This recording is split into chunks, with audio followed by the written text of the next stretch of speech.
And residents and communities in the Richie's division in Clarendon continue to pick up the pieces after Hurricane Melissa caused damage to infrastructure. We have more in this report.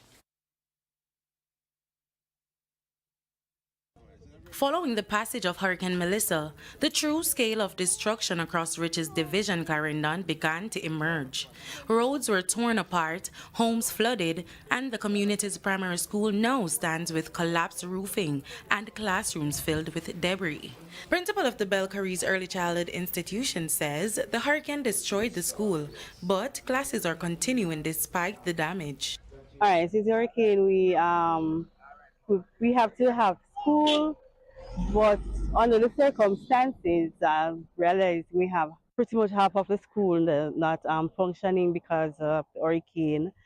All right, so we have to take the students on turns, like the smaller ones one day, the 4-year-olds on another day, 5-year-olds on another day, and then on a Friday we have everybody together. So we have to utilize the one room that we have and we use a space outside. In another community, one resident shared that since the hurricane, his house has been sinking and fears it will collapse given the continuous rainfall. After the storm, we go around and see that it's a sink, you see, the earth, but the water just soak underneath it look like. And you get right to the roadside, you get a break from there, come right down.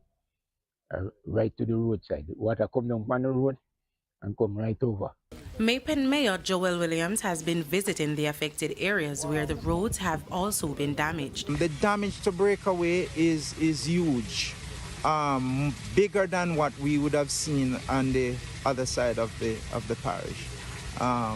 So yes, I was saying to someone that is going to take an entire budget to rebuild some of these breakaways that I've seen. He says the municipality is working with the relevant agencies and additional support is on the way. But beyond local efforts, volunteers and emergency team have begun cleanup efforts in areas like the Coffee Piece, clearing blocked roadways. On a daily basis, we've been doing this for a week. So daily we've been coming out and we're building a temporary wall just to secure this area because it's breaking from underneath.